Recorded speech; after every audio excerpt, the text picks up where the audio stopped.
fought hard. Just in the end, too many little things, a couple false starts, critical situations, obviously the turnover, missed PATs, but, tip your hat. It was a hard-fought game. Any questions? Were you able to tell what happened on the missed PAT? Missed him left. What was the explanation on the rock and the basketball? No explanation. So There wasn't an explanation. What do you want me to say? I was just You want saying- my opinion on it? Yeah. No opinion on it. Next question. Second week in a row, a lot of mistakes, but the team fought. Thought we had a good plan coming in with this game specifically. Pretty good with the injury we had. Ty got hurt early. That really impacted some of the stuff we were going to do. But I thought he laid it out there. So what do you think about the way Trevor Siemian played? It seemed like in the fourth quarter he really sort of dialed. Yep. I would agree. Did you make any adjustments at the half? Because the first half they had 4 sacks and none in the second. Yeah, there were a couple things that we fixed. And look, I thought the guys up front, we wanted to come in and be balanced and make sure that it wasn't one-dimensional. We just felt like that was going to be the right plan, and so we were able to do that. Did that? How much did the false start on the 2-point conversion attempt at the end change your play calling there? Or? Everything. I mean, significant from the 2 to the significant. Were you thinking before that, since you switched quarterbacks, were you thinking about potential run play? We'll see. I'm not going to tell you what play it was, Catherine. Seriously. Not a play, but I just. Next question. Next question. Next question. Obviously, it changes the play when you're on the 2 and you go to the 7. Sean, you guys haven't made excuses for injuries all year, but when you're missing guys like you were today. Look, it's the NFL, and that's part of the deal. And I hear you. And I thought the way we approach this game, you've got to be able to still play. And that's the one thing we've been able to do, fight through it. So we'll continue to do that. But does that, when you're having this stuff like that, like fumble kickoffs and missed extra points, that make it harder to I think that makes it hard for a healthy team. Yeah. Wouldn't you agree? Yeah. Sean, what's kind of the process for cleaning up some of those self-inflicted things that?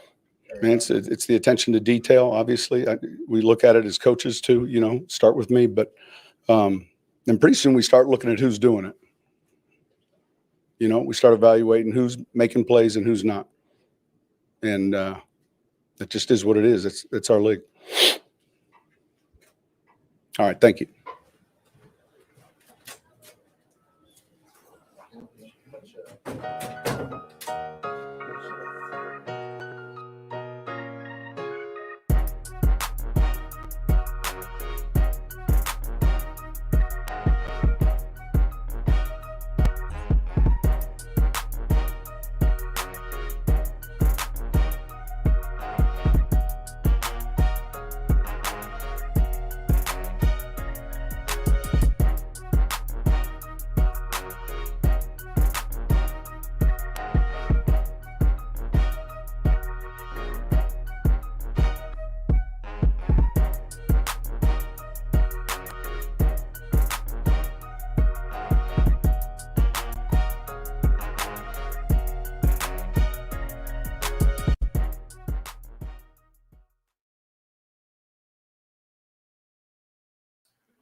Hey, what's going on, Who Dat Nation? It is yours truly, TJ Jones, the host of the State of the Saints podcast, here to talk to you about the Saints' loss to the Tennessee Titans by a score of 23-21. The New Orleans Saints have lost 2 straight games, and now they are looking at a record of 5-4. Very disappointing loss. I'm expecting that a lot of people probably feel the same way that I do. The New Orleans Saints are, as of right now, they're not really playing really good football. They put on a valiant effort towards the end of the game. 4-quarter comeback. They really played well. Offense started to cook. Trevor Siemian started to, really try to find his groove, but it was just too little, too late. This is another week that we see the New Orleans Saints team starting slow and playing catch up in the end. I got 2 words that symbolize this loss, and that is Brian Johnson. He missed 2 extra points, you know what I'm saying, which were huge for the New Orleans Saints. You know, that would have actually tied the game for the New Orleans Saints. If he would have made that, the game would have been 23-23 instead of being 23-21. The New Orleans Saints last play, which was the 2-point conversion, Adam Troutman gets a false start. It looks like they were going to use Taysom Hill in some capacity, probably running up the gut to try to get the 2-point conversion. Adam Troutman gets the false start. They lose 5 yards. That calls for Trevor Siemian to come back in, and they can convert a 2-point conversion. Man, this is bad football that the New Orleans Saints are playing offensively. You got guys that start a little bit too late. They're really trying to put their best foot forward, but it's pretty obvious. Even the most optimistic Saints fan has to admit that this is not a good offense that the New Orleans Saints have. But there were some bright spots. Mark Ingram played really well today. He really stepped out. You know, he ran the ball. He had 47 yards rushing, and he had 62 yards receiving. So Mark Ingram definitely put the team on his back, him along with Deontay Harris. And I understand Deontay Harris had the fumble at the beginning of the second half, but he was able to bounce back and he made some plays. Trevor Siemian, I feel like he played really well in the second half. He started to make his throws. He settled down a little bit, and he was finding guys wide open, and he was executing really well. The Saints wide receivers are not good. They're not. You know, you got some guys out there that got some talent, but these guys aren't really that good. When you look at guys like, you know, a guy that I was rooting for, and I've said this, you know, guys like Kevin White, who, you know, I want this guy to try to resurrect his career. I want him to work, but he's just not it. You know, I think that it's about time for the Saints to try to cut ties with this guy. I'm pretty sure there's some guys out there right now that can catch passes better than he can. Hell, I think I can put on some cleats and put on a Saints jersey and catch passes better than he can. It just, you don't have time to experiment with guys right now, right? I mean, you're still in the thick of things. Luckily, everybody pretty much lost today. The Carolina Panthers are playing right now as we're doing this live. But, you know, you got the Falcons got blew out by the Cowboys. You got the Tampa Bay Buccaneers losing to the Washington football team, and you lost today. So pretty much the division is the same way it was, and you went up against the AFC opponent, which was not, you know, something that's going to really hurt you in the long run. As of right now, the Saints still will sit at the 6th seed, if I'm not mistaken. I don't think any issue or any team would step in front of them in that position. So they have to find a way to figure this thing out. They do. They got to figure this out, or the Saints aren't going to be making the playoffs.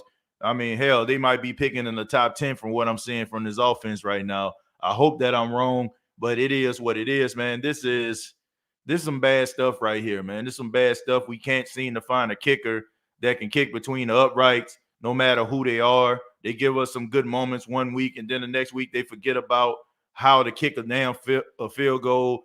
I just don't understand it. It's just absolutely embarrassing, and it cost us the game today. It cost the Saints the game today by a guy that can't kick an extra point. All right, you can make a 3-point field goal, but you can't make an extra point. I mean, come on, man. This is getting ridiculous right now, and I'm extremely frustrated watching this football team, especially with the self-inflicted wound, all of these penalties, causing themselves, you know, to be behind the 8 ball. I mean, it's man, it's bad. It is bad right now. I mean, this team is constantly beating itself. You can say the same thing from last week. This team beat itself last week. Like all those penalties against the Falcons just capitalized on what the Saints were doing wrong. And the Tennessee Titans did the same exact thing. I mean, the Tennessee Titans are a good football team, but, you know, it wasn't so much about what Tennessee was doing to the New Orleans Saints. Yeah, they was getting down to the red zone, but the Saints were stopping them. They had some red zone stops. So the Saints really hurt themselves in this football game, man. They really hurt themselves in this football game. And unless they're going to try to fix these issues, I think we just wasting our time talking about this team being there in the end. I'm going to go ahead and read some of your comments, and then we're going to move forward from there. Let's see. Let me see. Our off suffering, looking at next year, this year, we don't have it. I think you can pretty much say that this team is behind the 8 ball. I mean, we all know this, right? We don't want to see the Saints lose, but we have to be real with ourselves. We have to be 100% real with ourselves. This team making the playoffs, this team making a run is just wishful thinking. You have a lot of guys that are out right now. You got a lot of injuries that this team is dealing with at key positions, key players being out. It is hard for a team to win like this. It is hard for you to constantly sustain success, even when you have guys that are healthy and they are your formidable group. But when you have guys that are hurt and you have other guys that you have to come in off the practice squad and you have to get them from free agency and you have to try to make a run at this, is extremely hard. So it's basically wishful thinking for even the most optimistic Saints fan to believe that the Saints are really that good enough to even be a Super Bowl contender. I mean, it's just not happening. I mean, every time you look at some level of optimism, something happens. Like somebody gets hurt, somebody gets signed somewhere else. It's just not, to me, it's just not their year. I mean, I think they're going to continue to be the team that they are right now, a team that's going to fight to the end, a team that's going to play tough, a team that's going to try to do everything they can to win in the end. But sometimes you have to look at the talent that you have on the field. And I have to say that the Saints aren't as talented as we want them to be. I'm tired of losing winnable games. I'm tired of waiting till the fourth quarter and depending on miracles for comebacks. Where's the fight early? And I'm tired of us starting slow. We need a change. Yeah, no opening drive touchdowns this season. None. Okay, I mean, starting really slow, stagnant, going into the half with only 6 points, then opening up the playbook in the second half. Like you're playing comeback, you're taking away from the things that you could have done in the first half because you're playing from behind and you're throwing the ball more than you're running. And you probably wanted to have a balanced attack, and now you can't have one because you're losing. You got to find ways to start fast. What type of fans talk about tanking? Look, any tanking fans on here, they can lead the show. I'm serious. You can lead the show. Anybody that's talking about tanking, I don't need you. I don't need you on the State of Saints podcast. This is a Saints show for real Saints fans.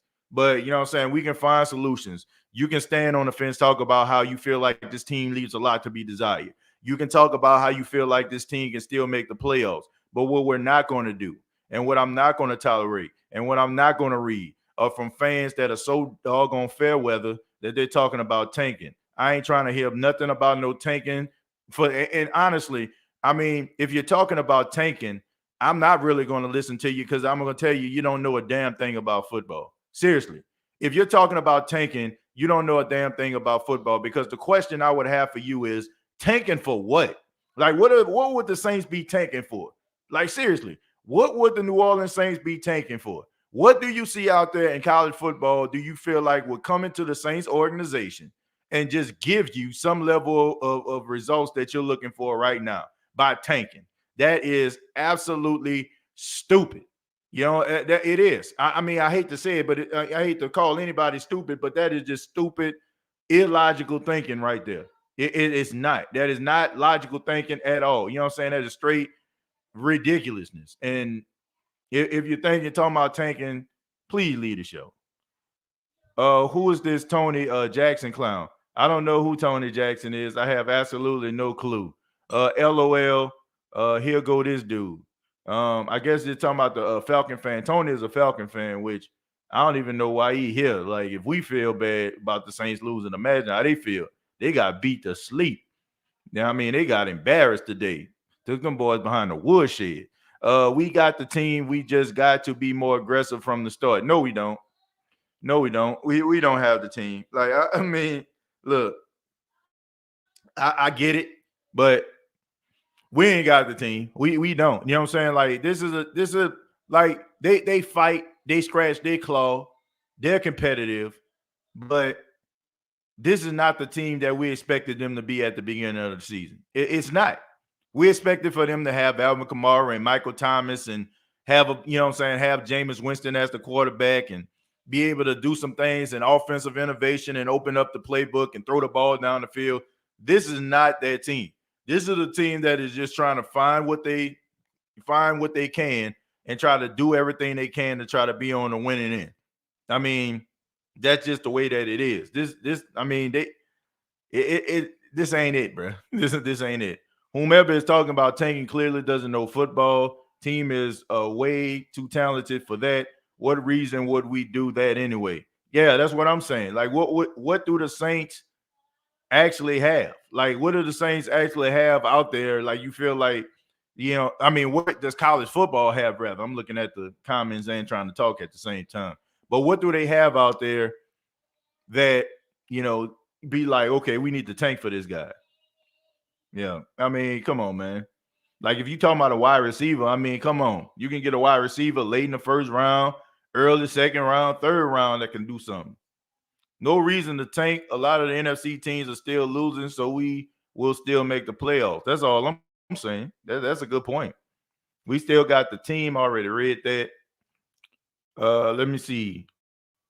Some of these bandwagon fans are pathetic. We lost by 2 points to the top team in the AFC and are injured riddled. Both Tampa and Atlanta both lost today, so the season is not over yet. That's all I'm saying. I mean, people are not looking at it. They're only looking at it from this perspective that the Saints lost. But the Saints are still in the same position. You know what I'm saying? Nobody have jumped the Saints. Nobody jumped the Saints yet, in for them to lose a playoff spot. They will still be the 6th seed if the playoffs were to start today. So there's nothing that has happened today that would have the Saints on the outside looking in. But they have to continue to win. Like, they got to win next week. Like, they play the Eagles, if I'm not mistaken. They play the Eagles, so they got to beat the Eagles. That's an NFC opponent. Okay, they lost to an AFC opponent, which, you know what I'm saying, like, in the grand scheme of things, it's a loss, but it doesn't hurt you more than you losing to NFC opponents, right? So they gotta be able to find a way to beat the Eagles, right? So that's the way that it got to go. Those 2 missed extra points hurt, to say the least.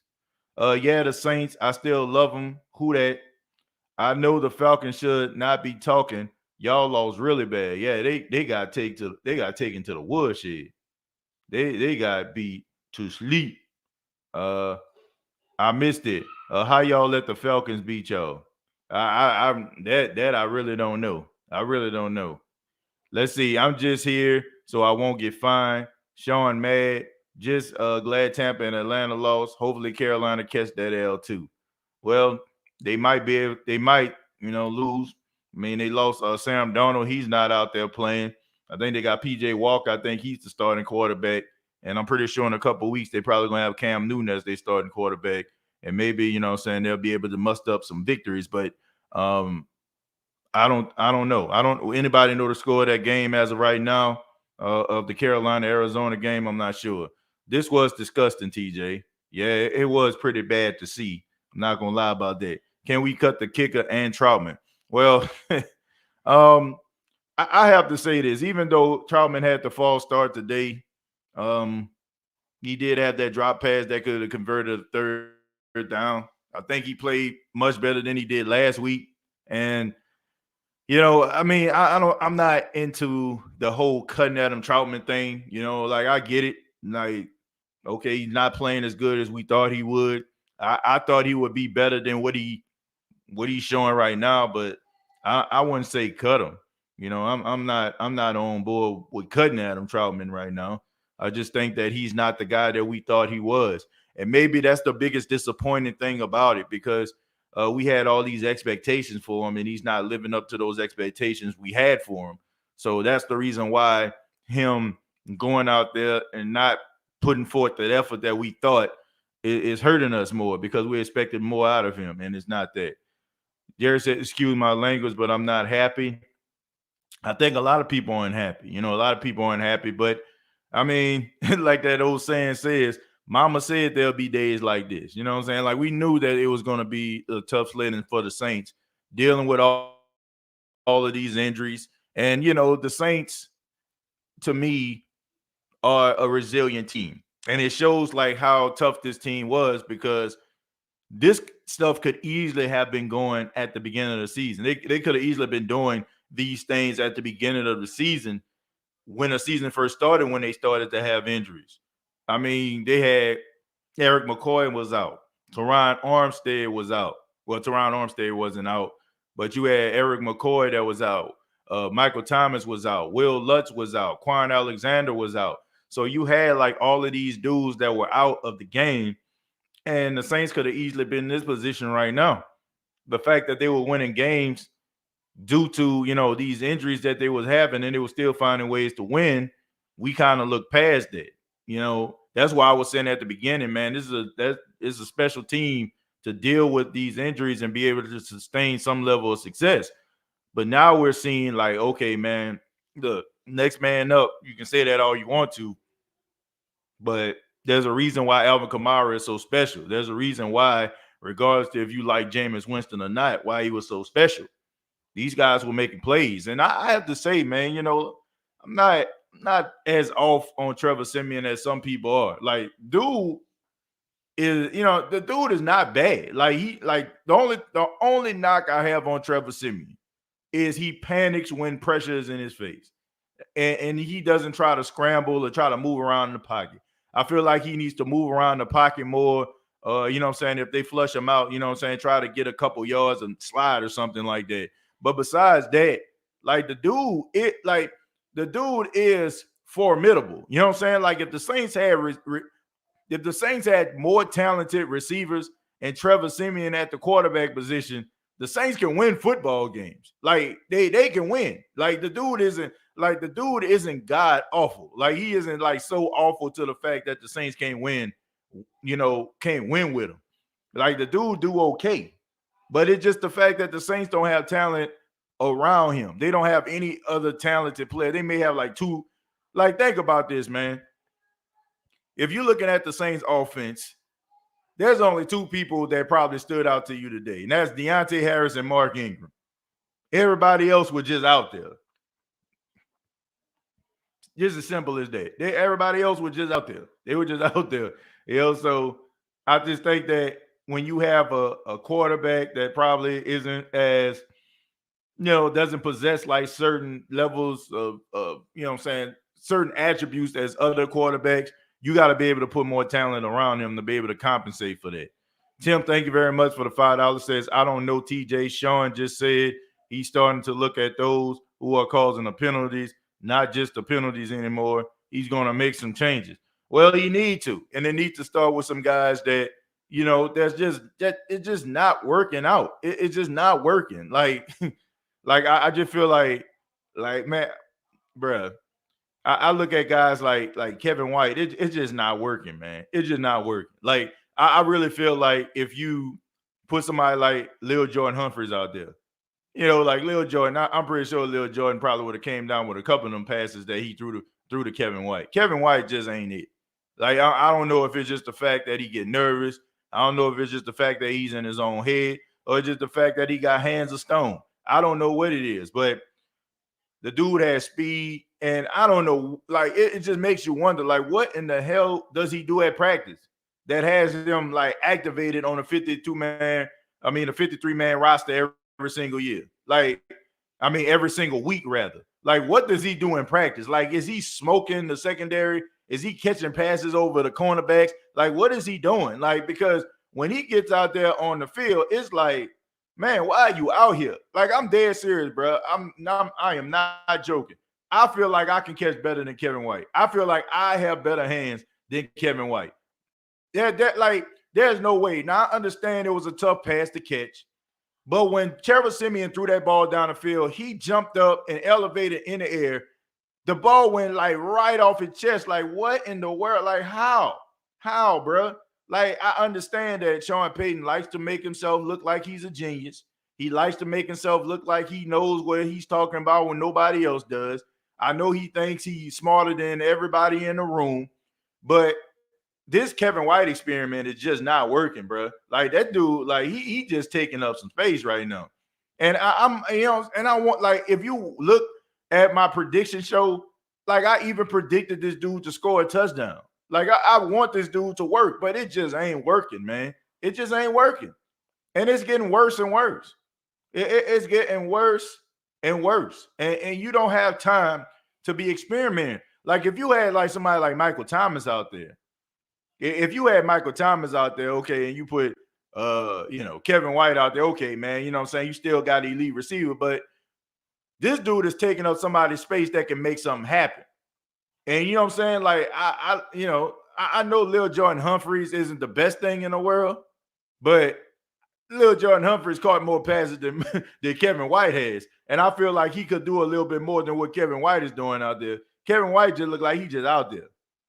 I mean, he just, I don't know, man. Like it's sad. It's sad. Like I don't want the dude to go out like that. Like you the second pick overall in your draft class, and it just ain't working out. But dude, you ain't it, though. Like you ain't it. Like I'm off. Like as of today, as of right now, November 14, 2021, I am off the Kevin White train. Like I'm serious. Like I was hoping for this dude. I was hoping for this dude to like make something happen. Like every time I see him out there, I'm like, okay, man, come on, man, come on. I'm hoping that this dude do something, try to change the narrative about himself. But it just ain't working, bro. I'm off. I'm out. Ashley, thank you very much for the $5. Says Peyton game plan was strong enough today to beat the Titans, but 2 missed extra points, fumbled to start the second half, and penalties will never get you a win. I agree. And I think that Caden Ellis roughing the passer call it did also hurt the Saints.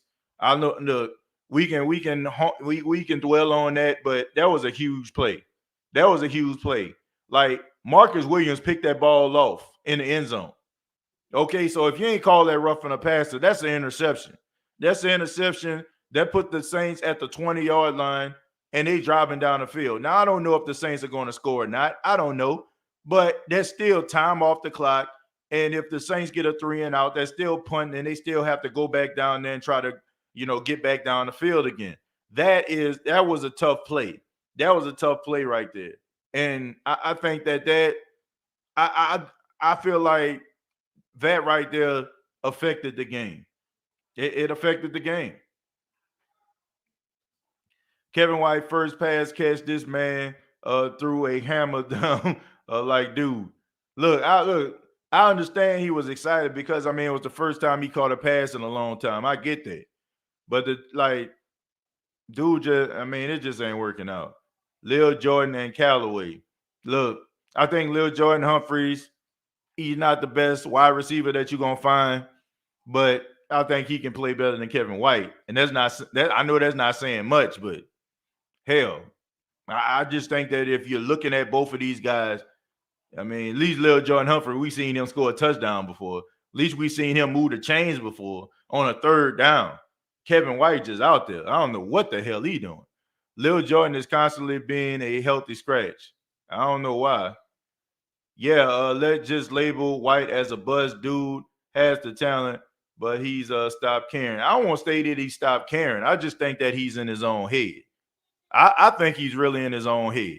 I just think that maybe the injuries and and all the things that he had to sustain, maybe it's catching up with him.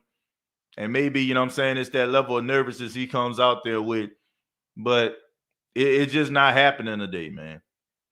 Tim, thank you very much for the $5. Says, I think what hurts the most for Sean is I can't blame him no matter what, is that he puts this team in positions to win and something always messes up. Yeah, I agree. But I will say this. Sean Payton sometimes he does some really stupid things. Like, look, I'm not one of those shows that don't criticize Sean Payton. And I know a lot of people, they like to, stroke Sean Payton's ego. But everything that Sean Payton does isn't always the right decision, in my opinion. Like, for example, when the Saints were down in the red zone, right? You have Taysom Hill that's down there, right? You're at I want to say you're at the 5-yard line, or even, I think Mark Ingram pushed him to the 1-yard line on that 4th down. It would have been 4th down at the 1.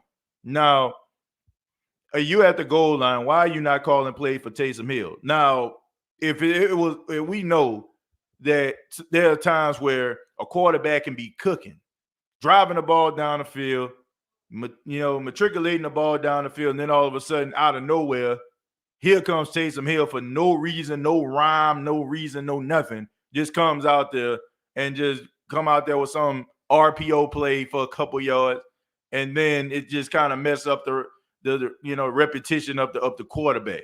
But now you had the opportunity to have that sledgehammer inside the goal line, and you chose to do something completely different. And then you end up going out there with Brian Johnson and kicking a field goal, which me personally, look, we seen Sean Payton do this on several occasions. And I get it. You kick a field goal late in game. You look, if you're at the 1 yard line, it's fourth down. It's fourth and goal at the 1.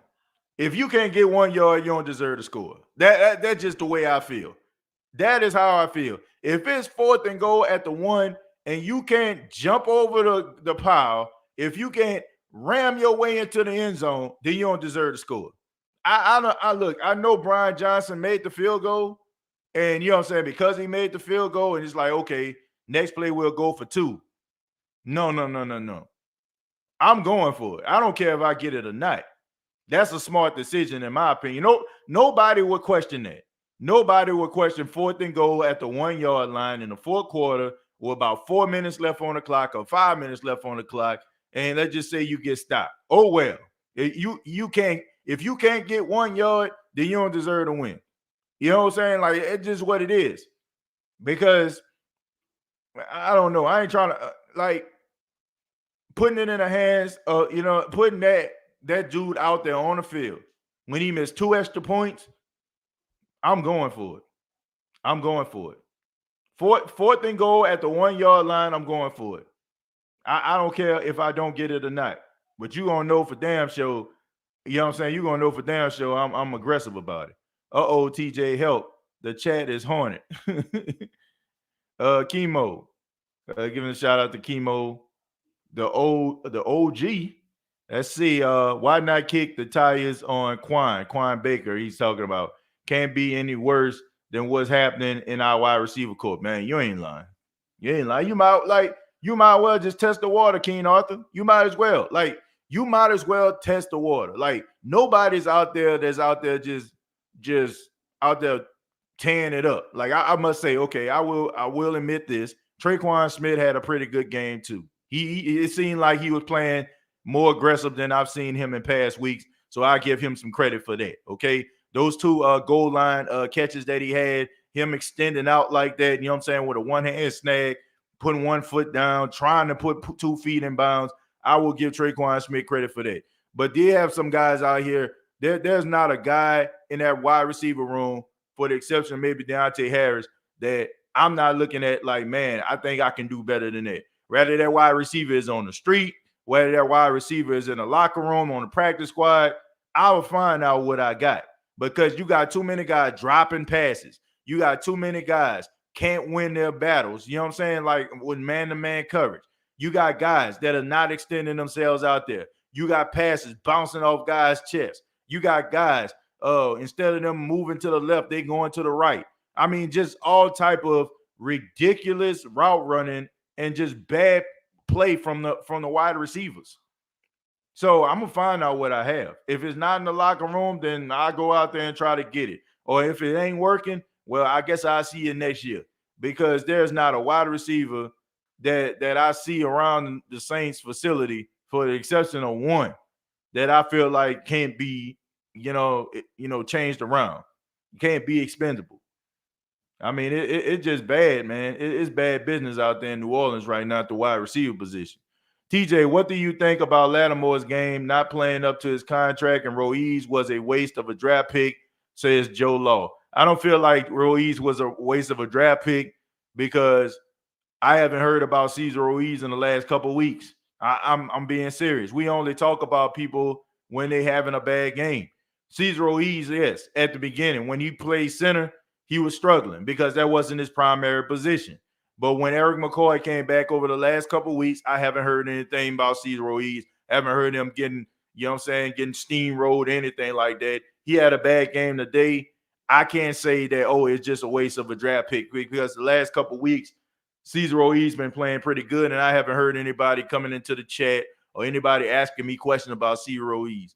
The worst thing about an offensive lineman, in my opinion, is the fact that we only pay attention to them when they're doing something bad or if they just do something extremely explosive, like just out of this world, like when Teron Armstead blocked the guy all the way out of bounds in that Vikings game. But more times than not, when you look at an offensive lineman, you're only signaling him out because he's playing bad.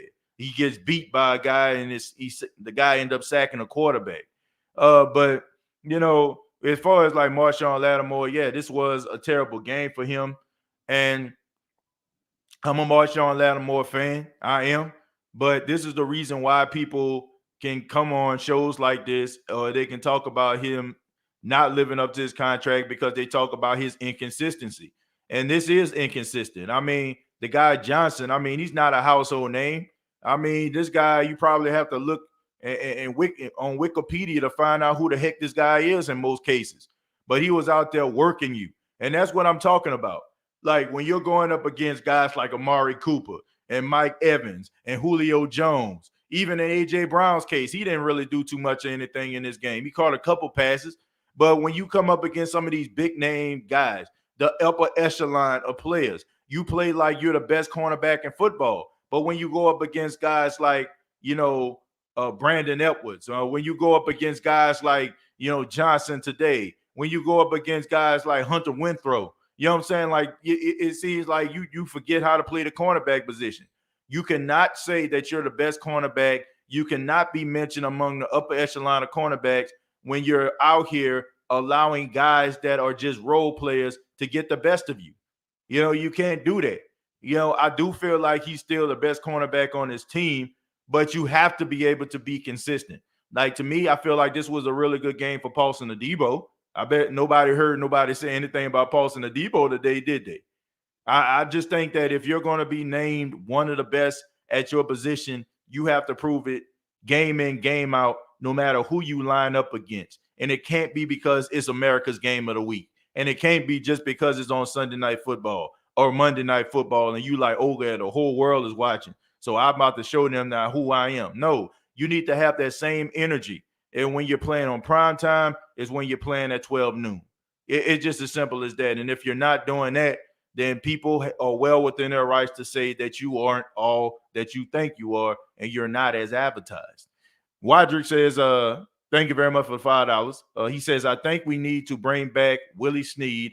Troutman really ticked me off. It ain't no way he should be playing this bad. Yeah, man, Adam Troutman, you think that, you know, you got about 20 games under your belt as a NFL starter or NFL player, I should say, not a starter, but an NFL player, and you have these guys counting on you, and you're really a key cog in the wheel of the offense.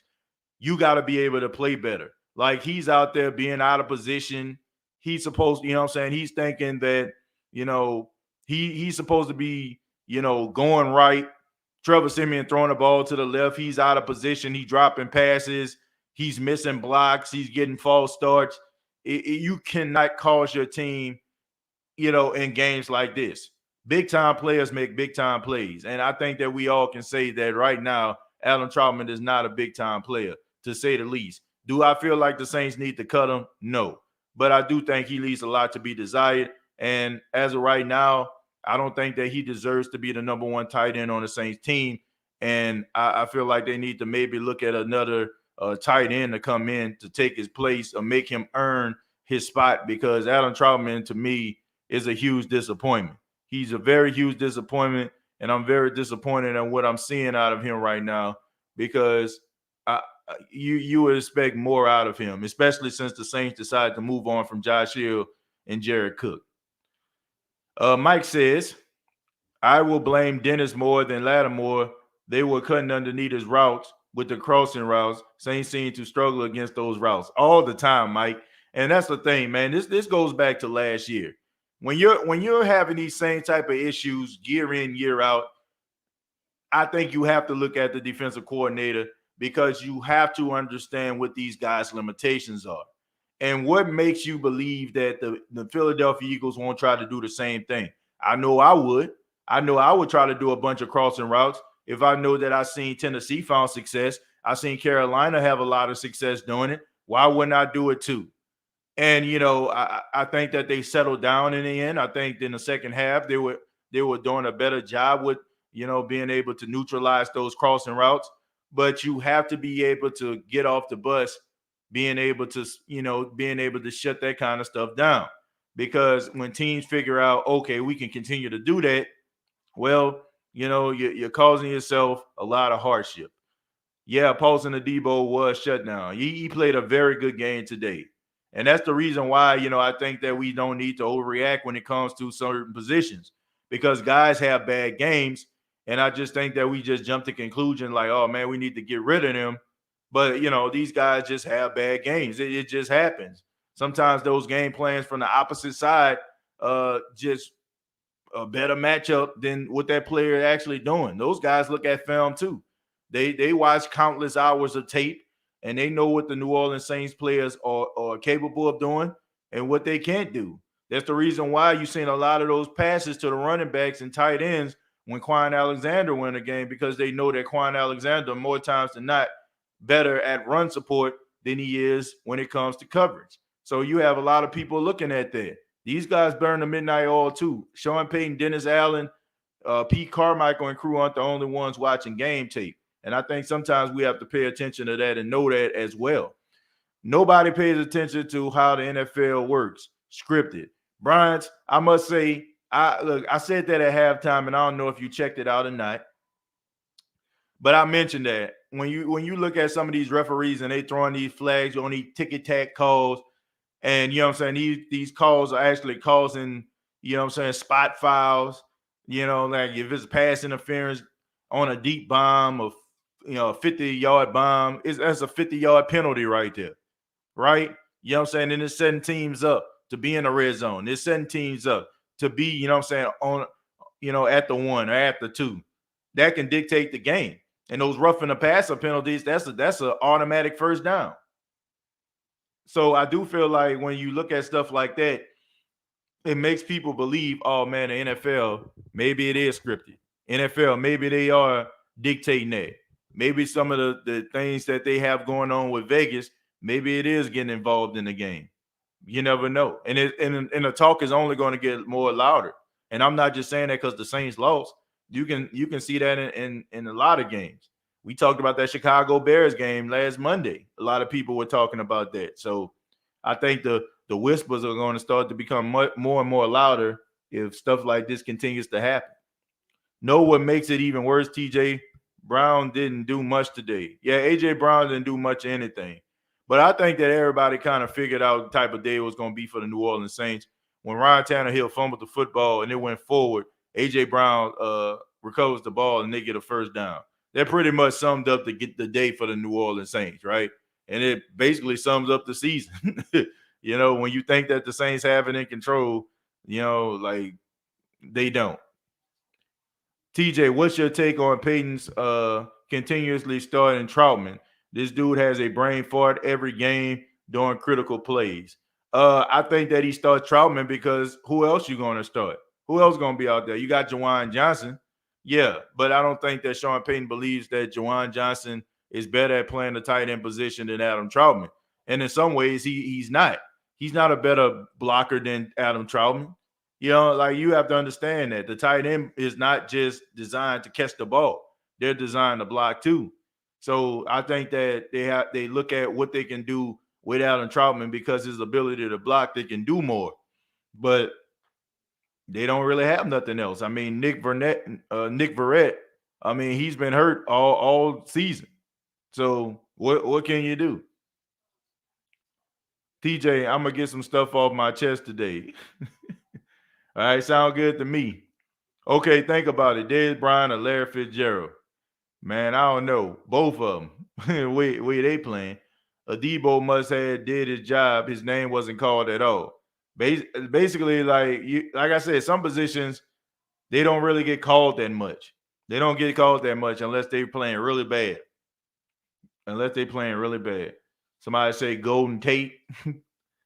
I don't think Troutman will be on a team next year. They will find another tight end. I think he will. I think he'll be on the team. Well, at least he found his hands this week. AG at this point, both. I'm gonna scroll down a little bit. Nick Vernett was out today. Nah, he didn't play, but he could have played. He could have played. Lattimore had a bad game, in my opinion. Yeah, it wasn't his best outing. What is the other explanation? Troutman been playing like trash, though. I mean, he has not been playing good this season. Your thoughts on roughing the passer penalty? That was a BS call. Yeah, I mean, that call on Caden Ellis was terrible. Absolutely terrible. And it cost the Saints. I mean, honestly, it cost the Saints momentum, and it allowed the Tennessee Titans to score. So, I mean, even if, like I said it at the beginning, even if the Saints didn't score, it still would have caused the Saints to get the ball, get a time possession. Hell, it could have even been Trevor Siemian threw a pick or fumbled the football. But still, the Saints earned that right for them to be able to get that possession. But instead, it turned into a touchdown for the Titans. And it was not a good look. But I want to take the moment to thank the fine folks at manscaped.com. Thank the manscaped.com crew for being the official sponsor of the State of the Saints podcast. If you go to manscaped.com, use the promo code State of Saints. That's all one word, State of Saints. You will save 20% off of your purchase. 20% off of your purchase. And also DraftKings.com. Download the DraftKings.com app, deposit $1, and you can win a $100 credit if any team scores. Okay, so thank very much to Manscaped and DraftKings. Use that promo code SOTS for DraftKings in order to take a part in that promotion. I'm going to read a few more, man, and then we're going to go ahead and get up out of here. It's going to be a little bit earlier of a show, man. I promise we're going to have another show on tomorrow. We'll talk a little bit more, and I'll be able to take some phone calls, and, we'll be able to break this down. But I'm going to take a few more, and then we're going to go ahead and head out. Let's see. Kieran said Troutman has been a huge letdown this year. Really thought big things for the guy who closed after last season. Yeah, I think everybody had high expectations for him, but he let it down. Lattimore's A game. Thank you very much for $2. Says I'm in hiding, yo. It definitely wasn't out there today. Even though, the second half he played better, but you got to play better from the beginning of the game to the end. When you're making the type of money that you are, and you're saying that you're the type of cornerback that people saying that you are supposed to be. Let me see. TJ, I'm starting to think that some of the receivers who have known where the bodies are buried or PJ Williams told them. Yeah, maybe. Maybe they know where they are. But I tell you what, we're going to have some problems if the New Orleans Saints aren't drafting a wide receiver in the first 2 rounds next season. You know what I'm saying? In this coming NFL draft. Rather the first round or the second round, we're going to have ourselves some problems, okay? Because these wide receivers aren't good.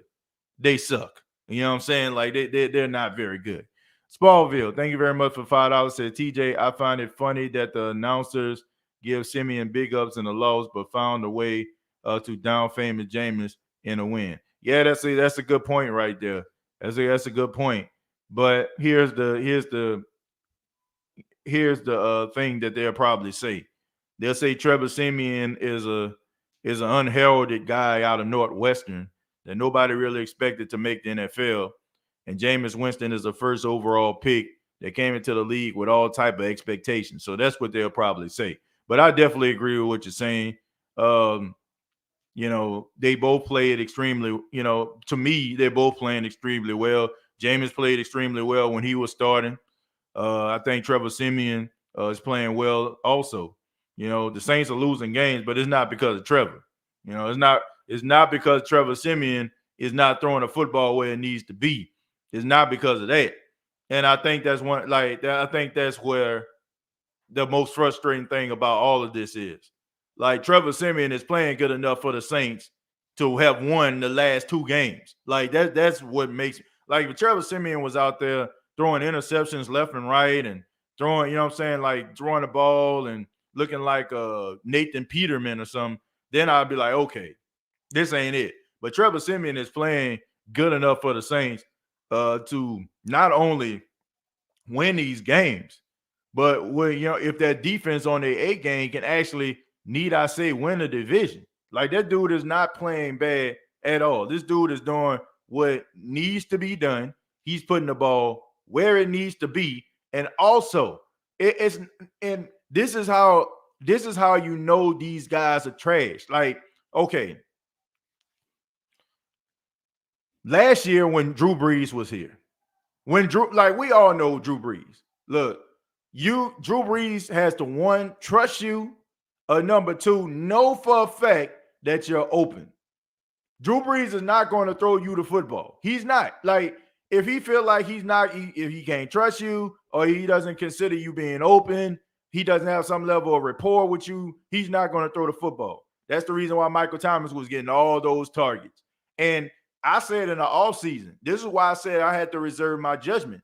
I said, we don't know how good these receivers could be, because we seen Drew Brees only throw it to a handful of guys, and the plays were mostly designed for guys like Michael Thomas, Alvin Kamara, and crew.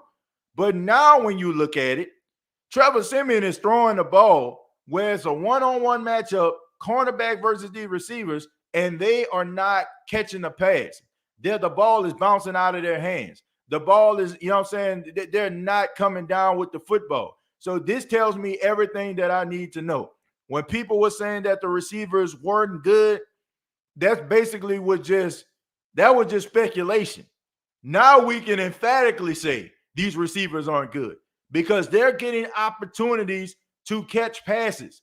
They're getting opportunities to win these one-on-one matchups, these 50-50 balls, and they are not doing it. So for that, I have to say they are not good enough. They're not good enough to be starting in a National Football League. Do they need to be in a National Football League? I would say yes. But do they need to be somewhere starting, in a starting rotation, getting 5 and 6 targets a game? Hells to the no. They do not. Maybe they need to belong with a number one receiver and some role players that look just like them. But I look at it now that we see these guys having opportunities to catch passes down the field, to catch passes in 50-50 situations, to move the chains, to convert on fourth down conversions, 2-point conversions, and they cannot do it. So that tells me that these guys aren't good enough. That tells you that. Like, if somebody asks you, okay, can you run, can you run, I don't know, from your house, to a half a block, let's say you can run half a block full speed, right? It'd be like, okay, I can run half a block full speed. Somebody like, no, you can't. And it'd be like, how you know I can't? I ain't never seen you run a half a block full speed. I don't know if you can do that or not. Well, look at it this way. Okay, what if, I go out there and I start at my house and I start running. And like, before I hit a half a block, I stop and I just get tired and get burnt out. I just proved to you that I can't run a half a block. These wide receivers have shown us that they're not good enough. Okay, they ain't running a half a block, a whole block. It's just not happening with these guys. So you have to be able to change some things up. I mean, it's not going to happen this season, but it needs to happen in the foreseeable future, because the Saints have a coach, and I just think that if Jameis comes back, he's fully healthy, which I feel like he will be. I think the Saints are going to keep him on the roster for another year. You have Michael Thomas, and you get yourself another wide receiver that can catch. They can have something special. Everyone got the L. Special teams with the fumble, offense with the penalties and missed opportunities, and coaches with the calls. Yeah, it was a combined effort. It was a combined effort in this game. It really was, man. You really can't just point to too many things, but I just have to say that when it all comes down to it, Brian Johnson is a culprit, and a big culprit in this game. TJ, I can help your receiver play well for about 83 weeks, but there's not much I can do for them after that, though. Yeah, man, it's not. They're not good. They're not good. We're gonna take a few more comments, then we're gonna go ahead and roll up out of here. Jared says, I'll take this day to cool off. No calls from me here on Big Q or Who That Nature Chat Line podcast or Hooded Jude channel. Yeah, man, I'm not going to take any calls today. I'm going to take it on tomorrow's show when we do the final thought show. I just think that this is a day that a lot of people have to decompress. But I don't think that it's time to panic, though. Speaking of panic, hey, TJ, if we lose next week, is it time to panic? Yeah, I won't say time to panic, but it will definitely, we definitely would have to be concerned because that's when you're starting to fall into some stuff we ain't seen in a very long time. What if that was the real Eric Bischoff? What happened with Eric Bischoff? Gotta re-up on my blood pressure meds. On to the Eagles. Yeah, basically. TJ, we gotta beat the Eagles. We can't lose this game. Yeah, we lose to the Eagles. That you really starting to like really affect your playoff positioning. And that's when things are going to, really start to get out of hand. Because now you've lost to the Giants, you lost to the Falcons, and you lost to the Eagles. That's when I really started to get concerned. What did you think of Mark Ingram's performance? I think Mark Ingram was one of the brightest spots on offense. He definitely came to play. And I'm definitely glad that, he came back to the New Orleans Saints. And also congratulations to Mark Ingram becoming an all-time leading rusher for the New Orleans Saints on today. Eric Bischoff, thank you very much for the $2. Says, I'll beat the Eagles like I beat Big Bad. Oh, man. Yeah, shouts out to Eric Bischoff. Eric Bischoff says, TJ, oh, yeah, that's what we're talking about, 83 weeks. Okay, Eric Bischoff. Okay, yeah, the 83 Weeks podcast. Oh, yeah, by Eric Bischoff. But anyway, yeah, man, that would be funny if that was the real Eric Bischoff. Hey, Kevin. Although we talk about Kevin White or we talk about Kevin in the chat, OG. Lose 3 straight is extremely concerning. Yeah, because it's something that the Saints don't normally do. True, TJ, it's been a long time the Saints been 500 this far in the season. Yeah, that's when you start to get uncharted territories. Can we get Marcus Colston out of unretirement? I don't know about that, Piano Dean. Speaking of Piano Dean, man, actually, man, me and my wife on last night, we was at Broadway at the beach, man. I think we passed by like I don't know if you were playing last night, but I think we ended up passing your restaurant. And we were thinking about actually going in there, but we end up going to a Hard Rock Cafe for dinner last night. So, man, shouts out to Piano Dean. He's a performer out here in Myrtle Beach.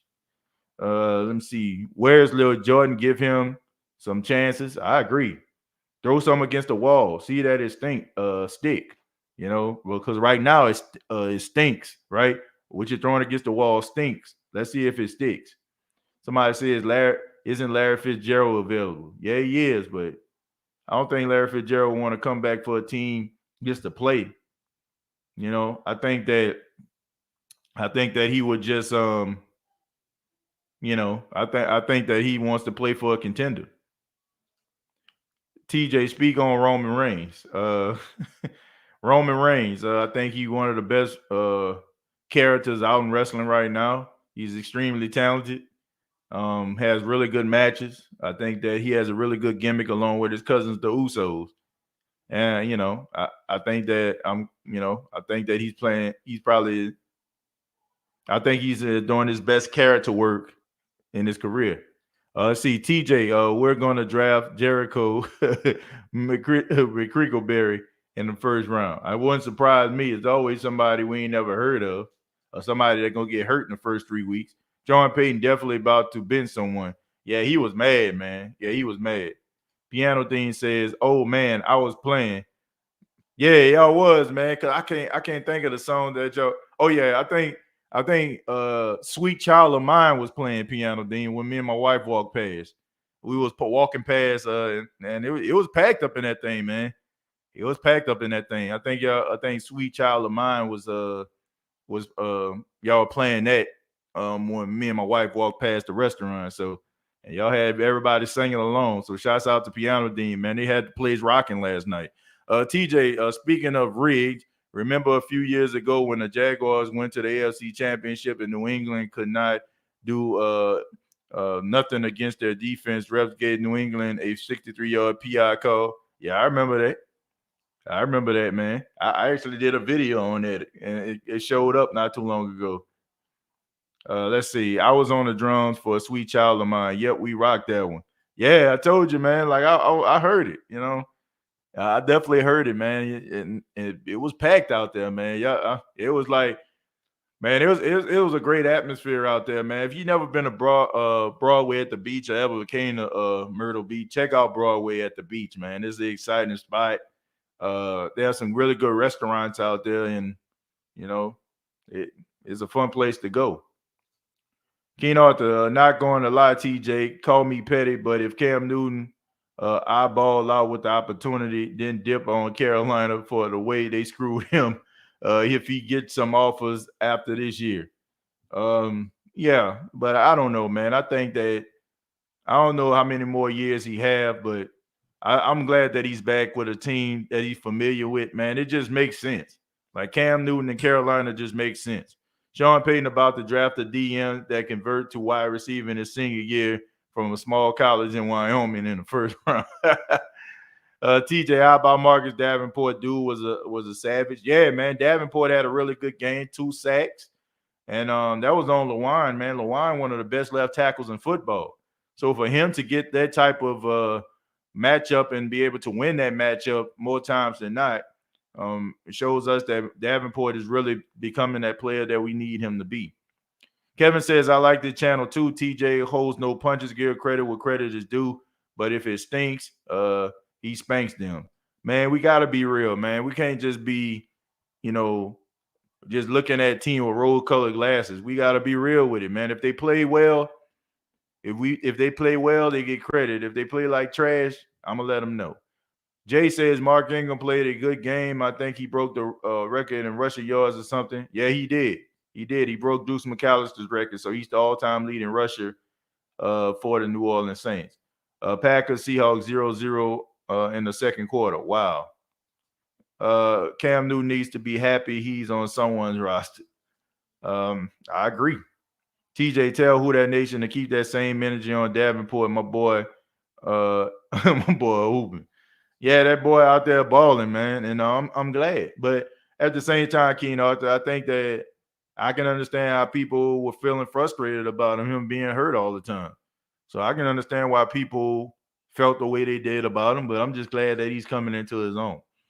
And finally, the final comment says, I don't see how Saints didn't draft a wide receiver. Neither do I. Why aren't you done with WWE podcast in a minute?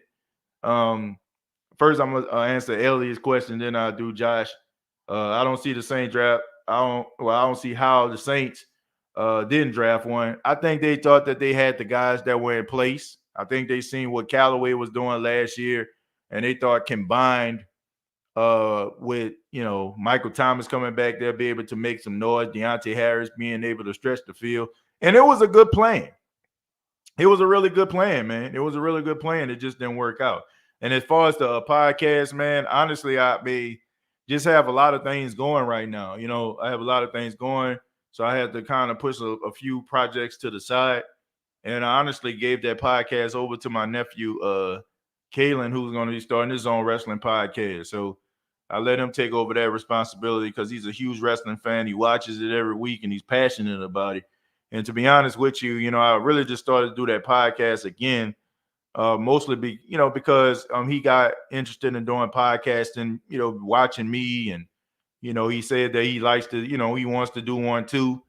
So just wanted to kind of help him and figure things out about how to start his own podcast. So I expect for him to start his own wrestling and gaming podcast real soon. Probably, if I'm not mistaken, it's going to be probably like after Thanksgiving. So I'm excited for him, man, to have him start his podcast, and y'all be able to hear him talk about wrestling for a while. But me, man, I just got too many projects going on between working and also just the State of the Saints podcast. I can't keep up with all the podcasts. I wish I could, and I do want to get to a spot where I just, do different podcasts and do different ventures. But You know. Let me see. TJ, where's E-Man? My brother, he's down in New Orleans. I mean, he's out there, man, working and everything like that, being a husband and a father. And I mean, there was some things that he was affected by the hurricane that happened a couple months ago. You know what I'm saying? And and some of the people that are still in New Orleans, and y'all know what I'm talking about, man. A lot of people still dealing with those situations. So. But he's still, he's still around. He's still going strong, and he checks out the podcast. So shouts out to my big brother EJ. But I want to say thank you all for checking out the State of the Saints podcast. We'll be back on tomorrow and give our final thoughts and put this game to rest and move on to week 11 with the game versus the Philadelphia Eagles. But thank you all so much for checking out the State of the Saints podcast, brought to you by manscaped.com. Use the promo code State of Saints, save 20%. And also DraftKings.com. Use the promo code SOTS. Deposit $1 to get a $100 credit by downloading the DraftKings app. Previous episodes available on iTunes, Spotify, iHeartRadio, and Anchor FM. Tough day for the black and gold, but hey, it's on to Philadelphia. Till next time, all I have to say is, who dat?